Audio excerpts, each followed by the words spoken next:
মা আজকে আলুর পরোটা বানিয়ে নেব? না না, আমাদের বাড়িতে কেউ আলুর পরোটা খায় না, তুমি রুটি তরকারিই বানাও। আচ্ছা ঠিক আছে।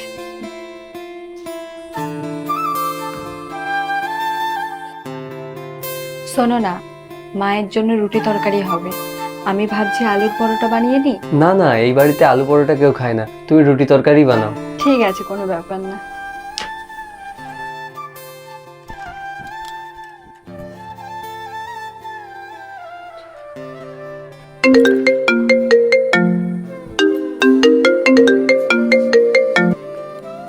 হ্যাঁ মা বলো। রান্না হয়ে গেছে কচি? হ্যাঁ এই তো রান্না করে এলাম।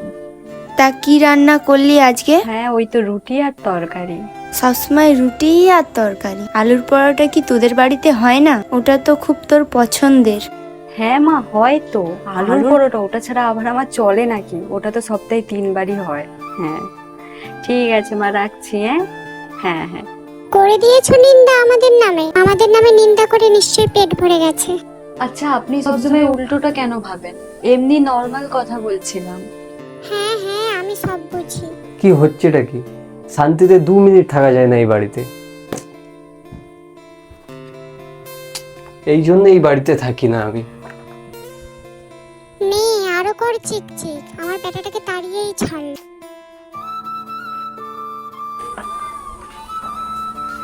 2 মিনিট ফোনটা রেখে এদিকে বসো, তোমার সাথে কথা আছে।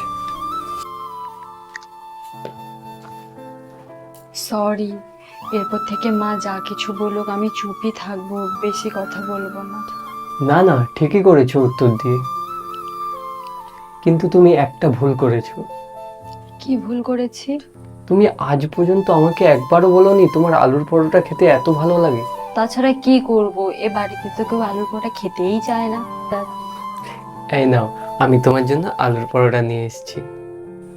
কি সত্যি? দ্যাট হ্যাঁ, এরপর থেকে ইউটিউবে আলুর পরোটা রেসিপি দেখে নিজের হাতে বানিয়ে তোমাকে খাওয়াবো। কিন্তু আমার জন্য এত কিছু কেন? যদি আমার বউ আমার ফ্যামিলি সবাইকার পছন্দের খেয়াল রাখতে পারে, তাহলে আমার বউয়ের পছন্দের খেয়াল আমি নিজেই রাখ। তাহলে খাও।